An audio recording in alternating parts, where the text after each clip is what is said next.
تو سیدہ فاطمہ الزہرا فرماتی ہیں کہ آمنہ کے لال اس طرح بھی میرے گھر میں قیام کرتے تھے کہ حضور چارپائی پہ لیٹتے تھے تو ایک کندھے پہ امام حسن کا سر ہوتا تھا اور دوسرے پہ امام حسین کا سر اقدس ہوتا تھا، اور فرماتی ہیں رات کو کبھی حسنین کریمین دودھ مانگتے تو میں اٹھتی دودھ دینے کے لیے، تو حضور فرماتے لیٹ جاؤ، آج میرے ساتھ سوئے ہیں تو دودھ بھی میں ہی پلاؤں گا، تو محبوب اٹھتے ان کے لیے دودھ لاتے برتن سے نکال کے۔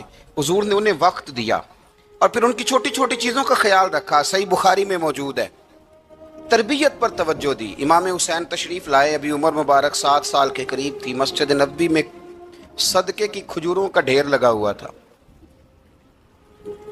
چھوٹا بچہ جو ہوتا ہے نابالغ، اس پر شریعت کے احکامات نہیں آتے۔ صدقے کی کھجوروں کا ڈھیر تھا مسجد نبوی میں۔ یہ تربیت ہے، یہ ٹریننگ ہے جو اللہ کے محبوب نے خود انہیں عطا فرمائی۔ صدقے کی کھجوروں کا ڈھیر تھا، امام حسین حضور کے ساتھ آئے تو امام علی مقام نے ایک کھجور اٹھا کے منہ میں رکھ لی۔ شارحین نے لکھا ہے لگتا یہ ہے کہ کئی دنوں کی بھوک تھی، کیونکہ یہ فاقہ اہل بیت کا بڑا محبوب ہے۔ مجبور نہیں تھے، وہ تو خزانوں کے مالک تھے، پر غریبوں سے محبت کی وجہ سے فاقے کیا کرتے تھے۔ یہ ان کی پسند ہے فاقہ کرنا۔ تو ایک کھجور امام علی مقام نے رکھ لی تو اللہ کے رسول نے گلے میں انگلی ڈال کے نکال دی، تو فرمایا حسین یہ صدقہ ہے، یہ میری اہل بیت کے لیے درست نہیں ہے۔ حضور نے خود تربیت کی، اور پھر سیدہ فاطمہ الزہرا نے اپنے بچوں کو تراشا، ان پر محنت کی۔ میں اکثر گزارش کرتا ہوں دوستوں سے، میں کہتا ہوں کربلا کا واقعہ کوئی حادثاتی نہیں ہے، اس کے پیچھے پوری ایک لاجک ہے، اس کے پیچھے پورا ایک فلسفہ ہے۔ ایسے ہی کوئی آدمی 3 دن بھوکا پیاسا رہ سکتا ہے؟ کسی آدمی کو صبح اس نے کھانا کھایا اور شام تک کھانا نہ ملے تو ٹانگیں کانپتی ہیں۔ رمضان المبارک میں عبادت کی نیت سے روزہ رکھنے والے بھی شام کو بڑے پریشان ہو جاتے، اور مسلسل 3 دن کھانا نہ کھایا جائے اور پانی نہ پیا جائے، اور حال یہ ہے کہ وہی آدمی تلوار لے کے میدان میں نکلے اور اس کی حالت یہ ہو کہ لوگ اس کے آگے دوڑنا شروع کر دیں، ہزاروں کی فوجیں تاب نہ لا سکیں۔ علی کا گھر بھی وہ گھر ہے کہ جس گھر کا ہر ایک بچہ جسے دیکھو وہی شیر خدا معلوم ہوتا ہے۔ جناب سالبہ بیٹھے تھے، فرمایا فلاں کو بلا کے لاؤ۔ جب بلانے گئے تو رستے میں عورت پہ نظر پڑی، پہلی نظر تو معاف ہے لیکن دوبارہ دیکھ بیٹھے، دوبارہ نظر پڑی تو پریشان ہو گئے۔ خیال آیا میں نے تو خیانت کی اپنے نبی پاک سے، حضور نے تو منع کیا یہ کام کرنے سے۔ اب واپس حضور کے پاس نہیں آئے، جنگل میں چلے گئے۔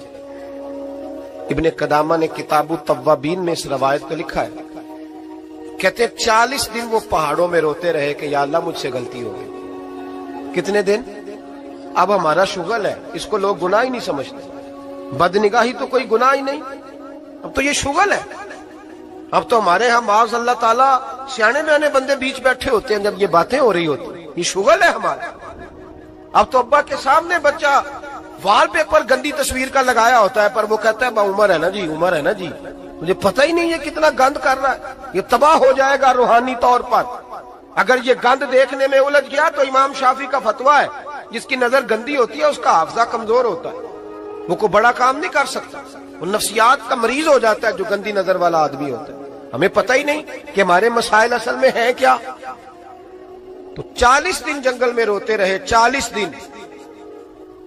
محبوب سارا کچھ جانتے تھے پر خاموش رہے۔ حضرت جبریل امین حاضر ہوئے، عرض کی یا رسول اللہ آپ کا وہ غلام رو رہا ہے۔ رب کہتا اسے بلا لے، میں نے اس کا گناہ معاف کر دیا ہے۔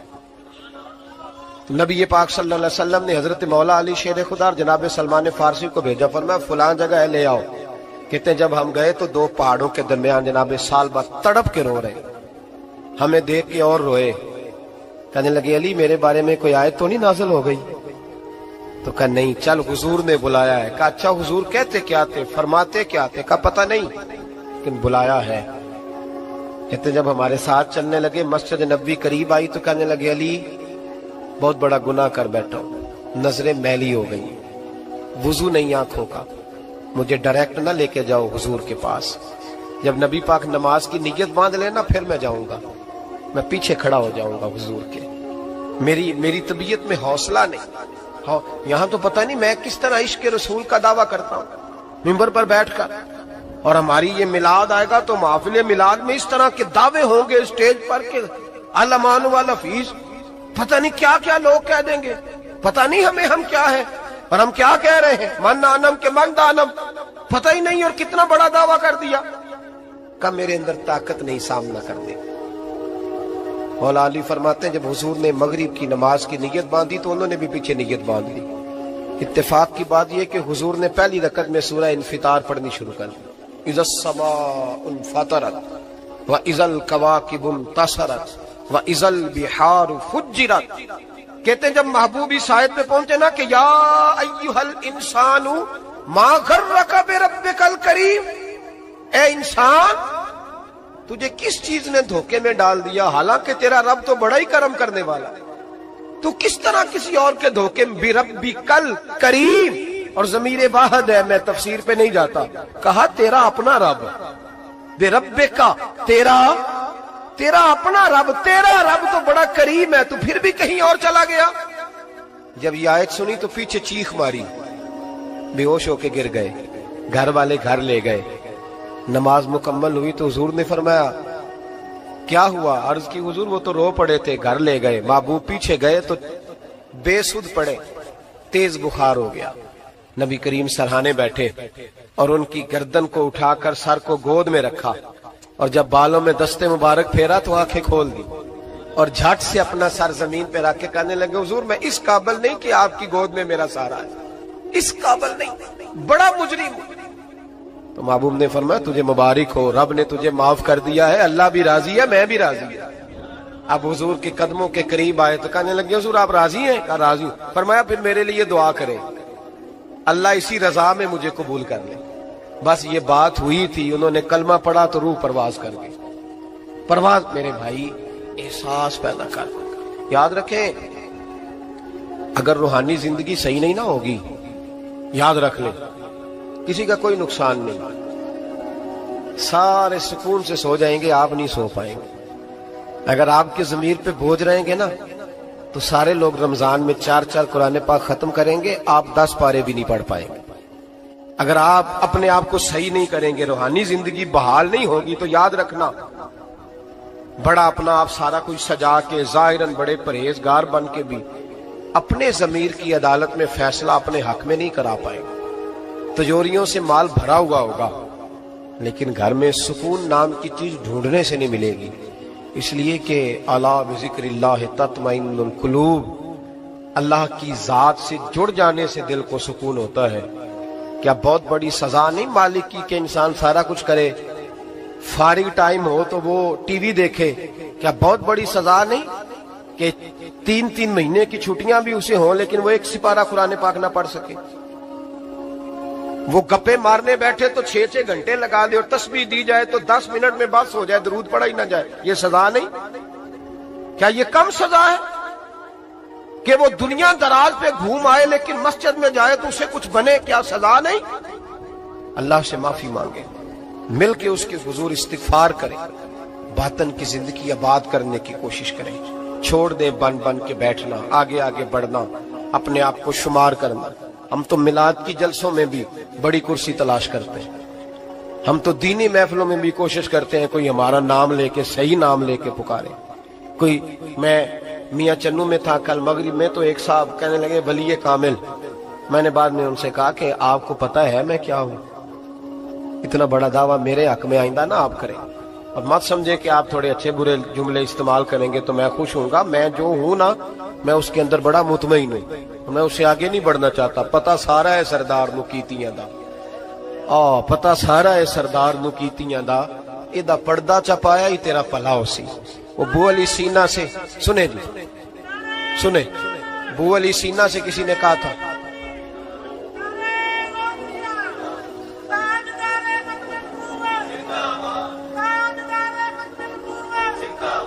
اب ان کی اس بات پر اور اس عمل پر ایک شعر سن لے میاں محمد بخش صاحب کا۔ میاں صاحب کہا کرتے تھے جتن جتن ہر کوئی کھیڑے تو ہارن کھیڑ فقیرہ۔ جتن جتن، یہ تو ساری دنیا کرتی ہے نا کہ میں جیتنے جا رہا ہوں، کہتے ہیں جتن جتن ہر کوئی کھیڑے، جتن جتن ہر کوئی کھیڑے تو ہارن کھیڑ فقیرہ۔ جتن دا مل کوڈی پیندا ہی ہارن دا مل ہیرا، جتن دا مل کوڈی۔ بو علی سینہ سے کسی نے کہا کہ کیا محسوس کرتے ہو آج کل؟ کچھ حالات بہتر ہے؟